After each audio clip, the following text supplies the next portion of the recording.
Mugen no Shinzo II, published by Crystal Soft in November 1985 for the NEC PC-8801, PC-98, Sharp X1, Fujitsu Micro 7, and Sharp MZ 2500, is often regarded as the original Dragon Quest.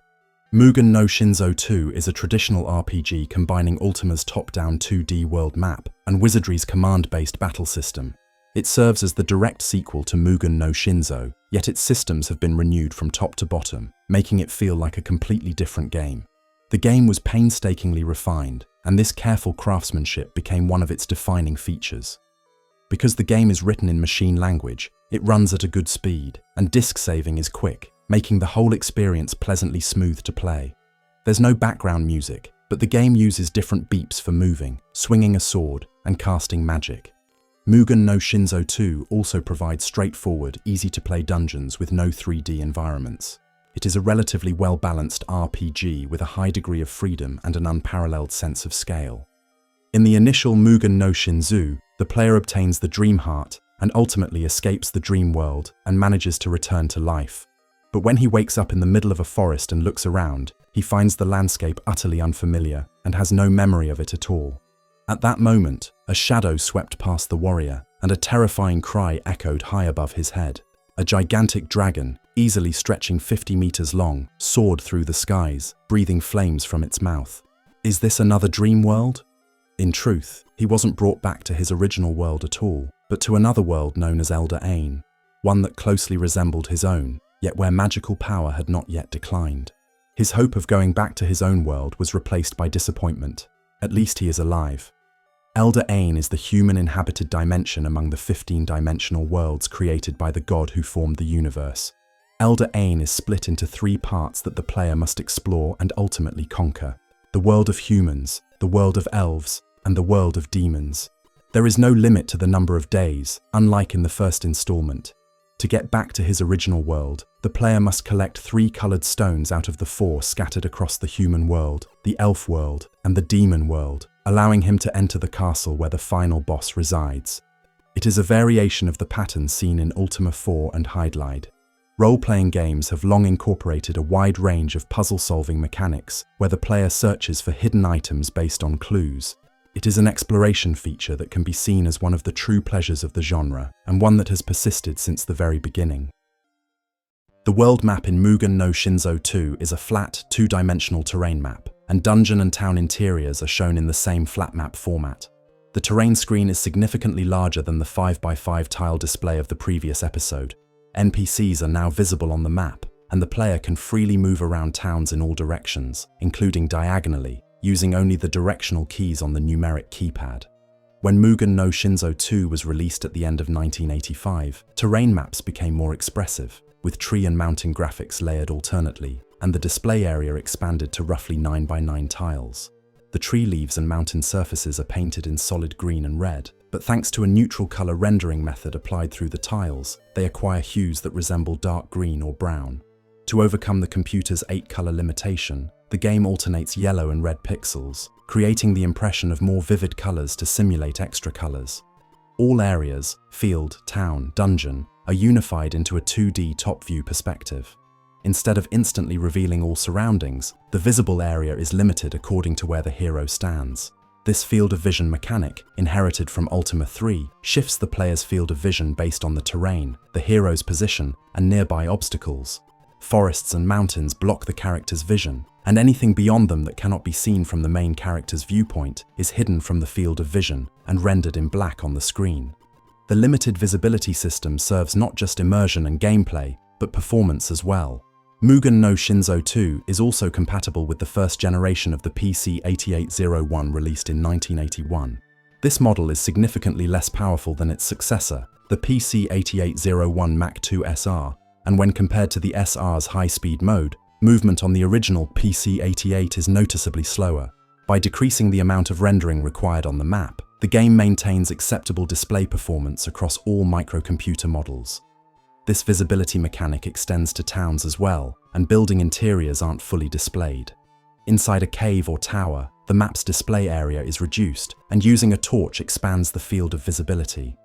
monsters become visible whenever they fall within the player's field of view, whether on the overworld or inside dungeons, and they move like in an action RPG. The most powerful monsters can appear on the field right from the beginning of the game. Additionally, since visibility is restricted, if the player explores a forest without seeing around him, he may be attacked by a fierce monster out of nowhere. This creates a particular thrill and a sense of realism during dungeon exploration.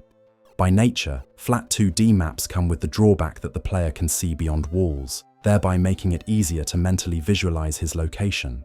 He can identify features such as treasure chests or stairways even before entering the room. This creates a discrepancy with real-world logic, resulting in less immersion compared to 3D mapping systems. By embracing a field of vision mechanic, Mugen no Shinzo II eliminates this inconsistency. The player sees only what's around him and can't know what's inside a room until he goes in. It's an ideal way to enhance realism. In Mugen no Shinzo II, the player starts in the middle of a forest where he cannot see anything around him. The forest looks large because the player's vision is limited, but it's really just about 5x5 tiles and very small. Furthermore, no enemies are initially placed around the starting point, allowing the player to move around this area without encountering any adversaries for some time. The northern and eastern corners offer a wide field of vision, allowing the player to spot a town or a castle after only a few steps. And because the southern half is completely enclosed by the sea and a river, even if he moves in that direction, he will inevitably end up seeing the town or the castle. In the end, the layout is such that the player has no real choice but to head either northeast or northwest, and he always winds up near the town. However, powerful enemies such as gargoyles and goblins are placed quickly in front of the player as soon as he exits the forest, and if he doesn't avoid them, he will be forced into a battle.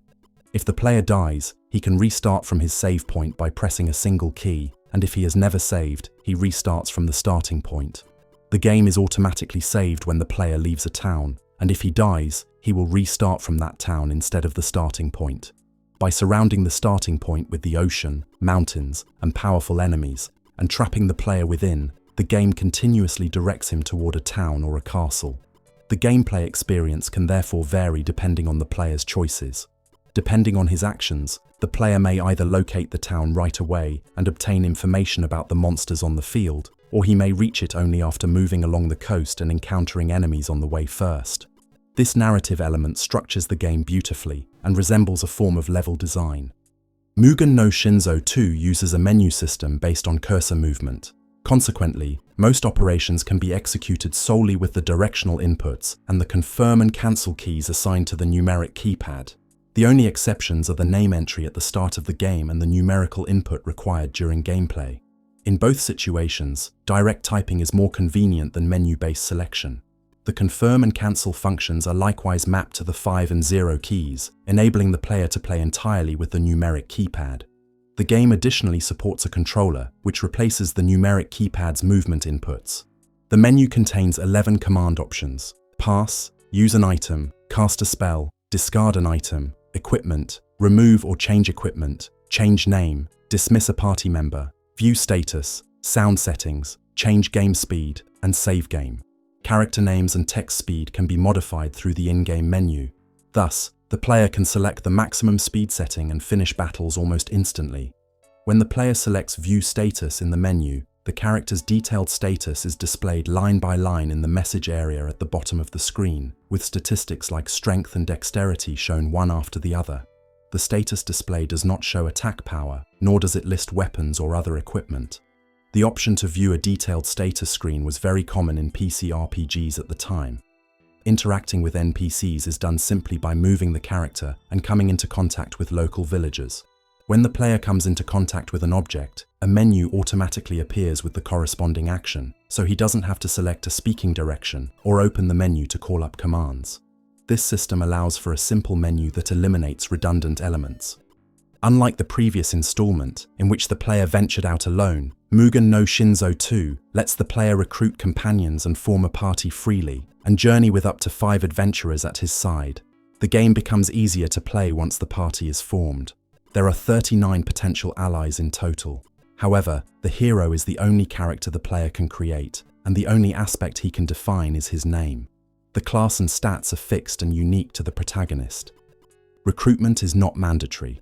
The remaining potential party members are recruited from adventurers found in towns and castles, and the player can form a party according to his preferences. The party can be freely reorganized anytime and anywhere. However, although certain adventurers will accompany the player at no cost, others require a daily fee. The player can also change his party members freely, but certain characters will no longer agree to rejoin the party once their contract has been terminated. When the player dismisses a party member, it must be done in a safe location, such as a town. Otherwise, the trust parameter will decline, and companions may desert the party without warning.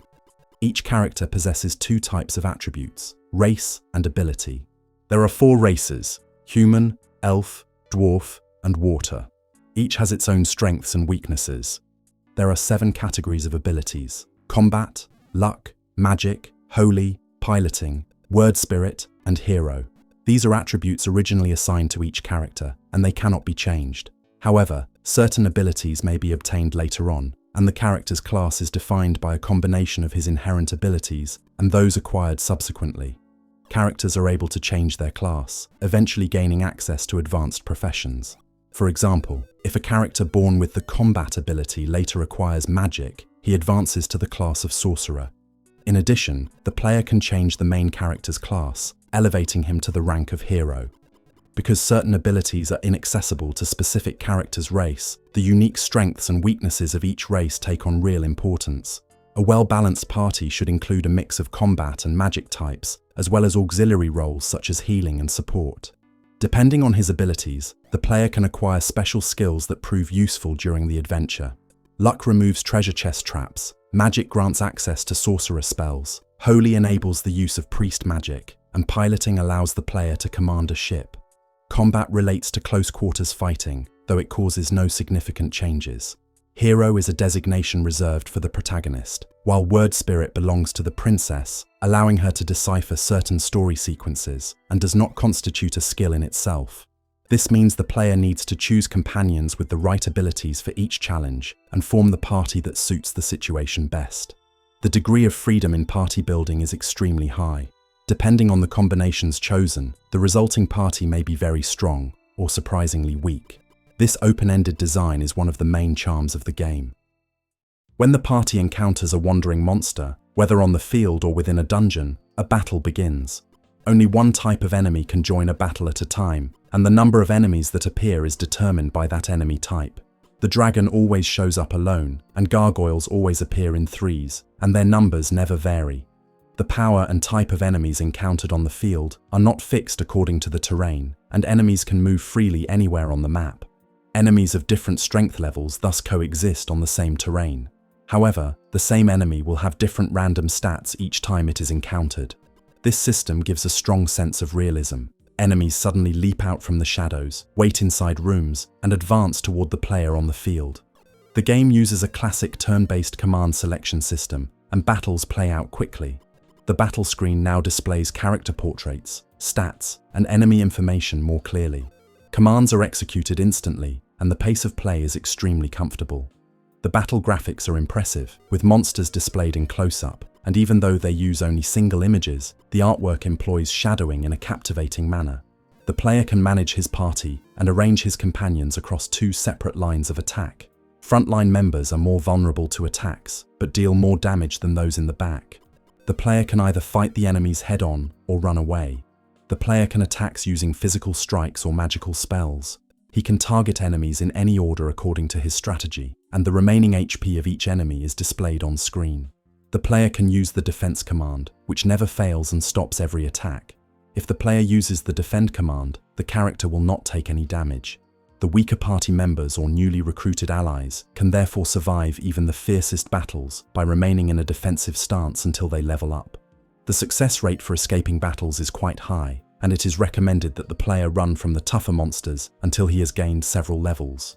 If the player runs away, the enemy disappears from the screen for a few seconds and then moves randomly across the map. If the player meets a strong enemy in a confined dungeon room and attempts to flee, the enemy will pursue him onto the field map, making another battle almost inevitable.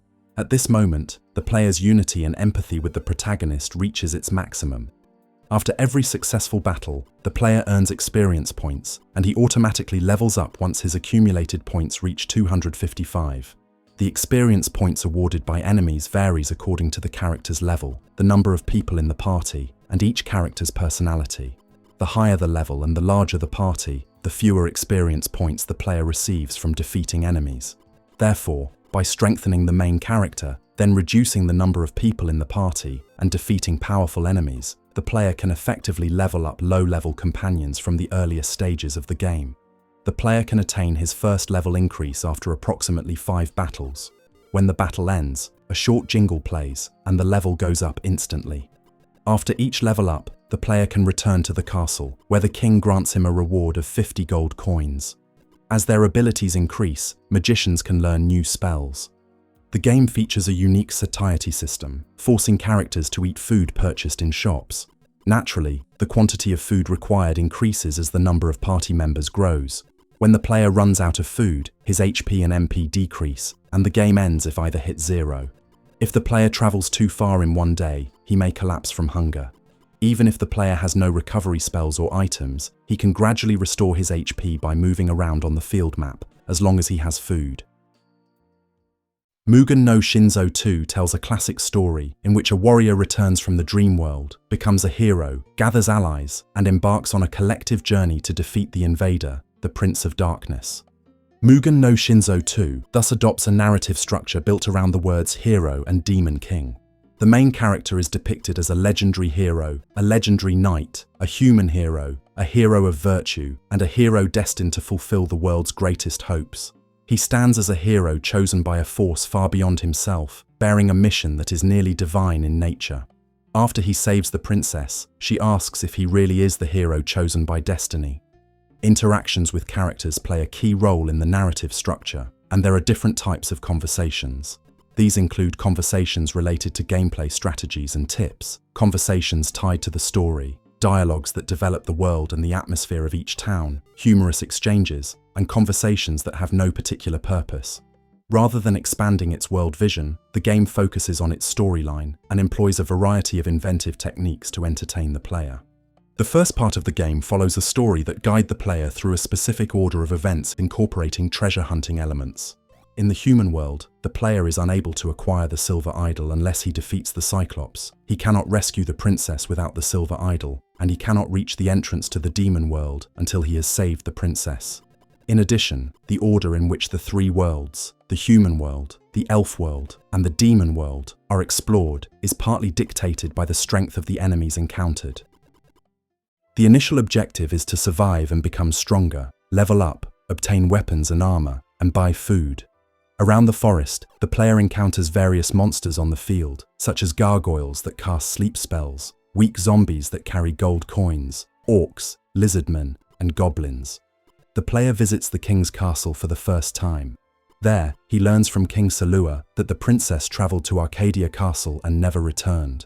In the nearby free city of Nagase, the player can buy weapons, armor, tools, medicine, and more. In the magical city of Exilio, the player can buy crystal balls and elven eye patches that allow him to see hidden areas. The city also has doctors who use magic to cure petrification. The nearby free city of Enuta is a city of thieves. It has almost no significance from a story perspective. Finally, the religious city of Daluan is a key location where the player can gather crucial information about the demon. The demon has divided his weaknesses among 10 Black Knights, dispersing them throughout the demon world. Consequently, the player must defeat all 10 Black Knights before the demon himself can be overcome. Known by many names, the Prince of Darkness, the Demon, the Thief of God's Power, this entity originates from none of the 16 dimensions. He descended upon the world riding a meteor from beyond the sky. Normal magic has little effect on him, and only a sacred weapon created by an ancient god can defeat him. Along the way to his first mission, the player eventually comes across Arcadia Castle. Upon entering it, he discovers that it has been destroyed, while the survivors have sealed themselves away in the underground passages. They claim to be the princess's bodyguards, among the few who survived, and reveal that Princess Sylvia is being held captive in the castle's prison. Princess Sylvia went to inspect Arcadia Castle, found it in ruins, and was captured by a Cyclops who imprisoned her in the underground throne room beneath the castle. The player comes across a locked door, with a woman held captive inside. RPGs commonly include cartographic representations of collapsed or ruined areas. This functions as an environmental storytelling technique that gives meaning to the story. The destruction of a region is frequently employed as a narrative technique to highlight the antagonist. After defeating the formidable enemy that ruled the ruined castle, claiming its treasures, and rescuing the young woman, she commands the player to escort her back to Salua Castle. Only then does the player realize she is Sylvia, the princess of Salua. Once the player recruits her into his party, conversations with NPC characters make it clear that she is the key to defeating the demon. Should the player decline to recruit her, the princess asks him whether he is truly the hero chosen by destiny, and the conversation ends. This dialogue repeats until she becomes a party member. After Sylvia joins the player and he escorts her back to the castle, the king expresses his gratitude and bows before him. Should the player speak to the queen first, she tells Sylvia to quickly return to her father. The game also features other optional dialogue lines, some of which have NPCs addressing the player by the name he chose at the beginning. Though brief, these dialogues were particularly well designed for the time. Afterward, Sylvia withdraws to the meditation hall to learn the word spirit spell, at which point she leaves the party. Once her training is complete, she rejoins the party. Sylvia is a crucial character in bringing the adventure to its conclusion and a companion deeply involved in the main storyline. She is portrayed as a strong woman who fights alongside the hero to fulfill her mission. She alone bears the unique ability to wield the words necessary to defeat the demon. The player obtains the hero's emblem, the oak, and the Pegasus feather. After one last audience with King Salua, the player's profession is changed to hero. The player then heads to the Red Tower in order to acquire the Black Stone. On the first floor of this labyrinth stands Dullahan, the tower's fearsome guardian. On the fifth floor, upon defeating the snake, the player acquires the Glorious Hands for stealing, enabling him to switch his class to a thief-type profession, and the hero's crest. At last, the player acquires the Black Stone on the sixth floor. He ventures into the Astral Cave, where a mysterious portal enables travel between dimensions. There are 2 treasure chests on the first basement level, containing a book of sorcery and a runic seal. These discoveries echo the words of a sorcerer in the magical city of Exilio. To become a magician, you need a magic book. To become a monk, a runic mark. A fearsome minotaur guards the entrance to the second basement level. It is the most powerful monster in the human world. The player travels through the distortion portal to reach the world of the elves, a terrifying realm filled with monsters. In this land, even the strongest party of heroes from the human world is left with no option other than fleeing for survival. Furthermore, upon arriving at the elven village, he is refused entry outright. The player cannot enter the village and is chased away by the guards standing in front of the building. The elves have strained relations with the dwarves and harbour a strong dislike for humans. However, when he travels to the elven castle and meets the king, he is granted permission to enter and leave the village, since they share a common objective, to defeat the demon. In any case, he cannot enter the elven village if he has a dwarf in his party, even though dwarves are strong companions and join for free. This moment is significant to the narrative, as it illustrates how various races choose to cooperate, or refuse to do so, when facing a common enemy. In Mugen no Shinzou II, the story is told through effective use of the companion system. In addition, conversations with party members change as the story progresses. The game presents a continuous stream of dialogue that conveys a unified story, in which NPCs and party members function as core narrative elements. At the Elven Castle, the player is informed that a green stone lies hidden within the Troll Castle, that a golden ring grants access to the Wandering Tower, and that the demon's true form is said to be hideous beyond imagination. In the Marine Village, the player is revealed vital knowledge about the stones in the demon world. The green stone uncovers the demon castle, the red stone removes lava, the blue stone stops water, and the black stone grants access to the demon world. The Dream Heart is an evil relic, entrusted to the elves by the god of darkness, on behalf of the god of creation. In the Elven Village, the gathering of information continues. The player is told that the Devil's Castle is merely an illusion, that the demon possesses his own world, and that King Sarua in the human world is secretly creating a passage to it. In the Dwarves' Village, the player is told that a sacred sword was forged from fragments of the divine sword, but its power was so great that the dwarves had to conceal it within the Wandering Tower. The player travels to the Troll Castle and frees 2 elves, Vanille and Abolas, who were being held captive by trolls deep within its dungeons. The 2 elves were once a single, immensely powerful entity that was divided in 2 by a curse cast 1,700 years in the past. Back in the Elven Village, The Elder offers to reunite the two beings and revive the mage Uluru, an exceptional character who alone can wield every sorcerer spell from the very first level. The player goes back to the Troll Castle to retrieve the Green Stone and acquires a foghorn and a compass within a massive labyrinthine cave in which all magical powers are suppressed. The horn has the power to awaken an ancient ghost ship that slumbers within the human world. On the 4th underground level of the cave, a formidable griffin awaits. On the 6th level, the player uncovers an infernal room filled with 66 trapped treasure chests.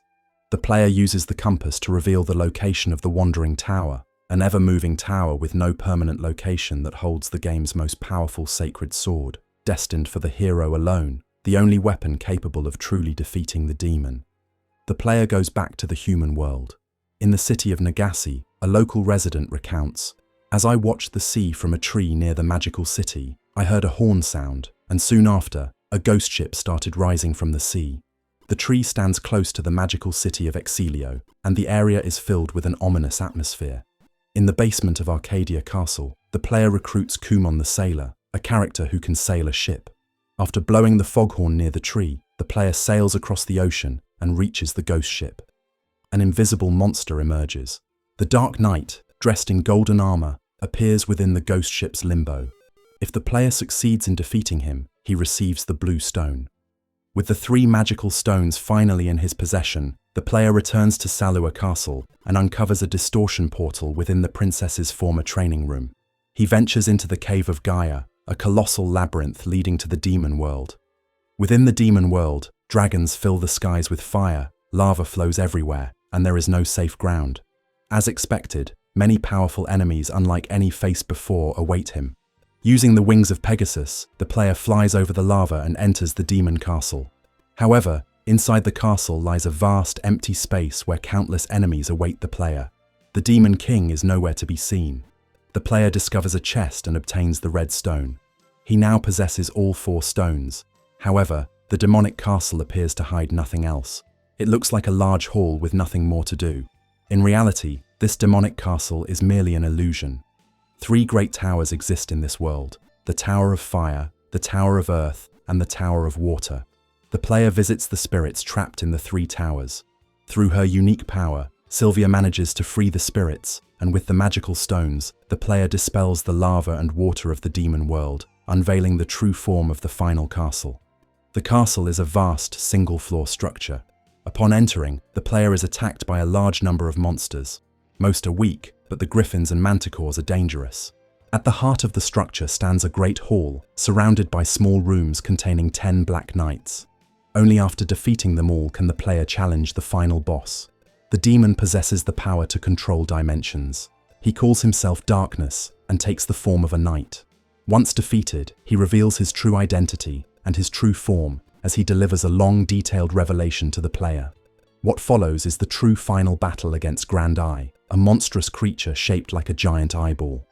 As Grand Eye falls, his voice grows quiet and his silhouette disintegrates into ashes. Spirits and gods, whose powers were stolen by demons, gather around the player and heal his wounds. Dream-hearted hero, kneel before the altar of space and time forged by the demon god himself. From that place, I will return you to your own world. In Mugen no Shinzou II, the ending screen does not appear immediately after defeating the final boss. Instead, the player regains control during a sequence in which he moves toward the altar inside the demon castle to return to his original world. A cutscene plays as the player approaches the altar, fading into a scene of a hill where the hero stands before the demon castle. What you see now is the place where you were born and raised, the castle of Guile, forever beautiful. Memories of the dream world that once haunted your return. The faces of your many companions cross your mind. For a brief moment, you are lost in thought. At last, you take your first step toward your hometown.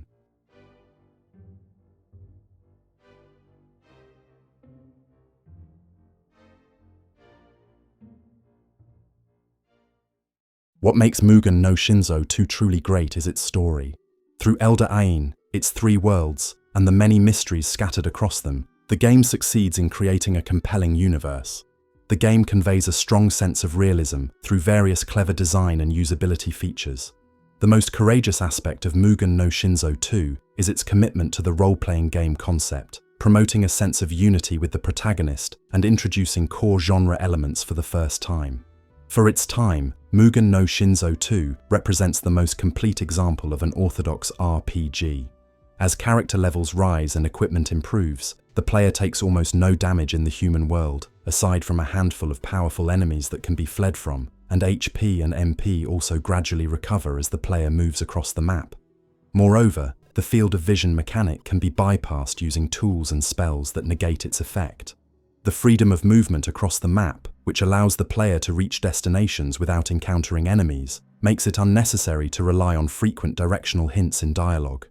In addition, the ability to automatically battle weak monsters and quickly accumulate experience points by holding the spacebar or the numeric keypad's 5 key was an avant-garde feature. The monsters' graphics were revolutionary in both scale and visual quality for the era, and the visual production of battle scenes went on to become a defining factor in the genre's popularity, with the Mugen no Shinzou series serving as the very first example. The visual quality and rendering speed are exceptionally impressive. The user-friendly design and quick command execution of Mugen no Shinzou II showed that RPGs could be designed for a broader audience, a development that would become a key factor in the evolution of the genre. The degree to which operations have been simplified was enough that many players later called this a masterpiece purely for usability. The Mugen no Shinzou series presents an avant-garde approach to storytelling and world-building, depicting a universe split into 15 dimensions. Numerous cities appear in the world of Elder Ain, each defined by its own personality and narrative function. Furthermore, NPCs encountered throughout the world can become allies, each conveying a distinct personality through their dialogue and occupations. Up to that point, most RPGs relied on player-created characters, and NPCs rarely had defined personalities, and storytelling through dialogue was uncommon. Introducing unique characters who live within the game world allowed the player to empathize more deeply with the story and its vision of the world. The majority of popular Japanese RPGs that came afterward would go on to tell stories embodied by unique characters. As Japanese RPGs increasingly emphasized narrative and character development, they came to stand in contrast to Western RPGs, which generally prioritized gameplay systems and technical complexity. This original form of the Japanese RPG gained widespread influence, and many later RPGs adopted its defining characteristics. Dragon Quest took these elements a step further, bringing them to the forefront of the genre. Dragon Quest had a huge influence on Japanese RPGs, and Mugen no Shinzou II clearly stands as its prototype. While Mugen no Shinzou is essentially a reimagined version of Ultima, the features found in Mugen no Shinzou II that do not exist in Ultima are precisely the ones that later defined Japanese RPGs. Mugen no Shinzou II feels complete and finely crafted as a product. Despite its ambitious and advanced narrative, the game remains accessible to all players and can be completed easily with a bit of common sense. The game's tone feels closer to console RPGs compared to the first title. Whether intended or coincidental, the accessibility of the design gave the game an extremely modern feel for its time. The game offers a comfortable experience, supported by a range of well-designed features.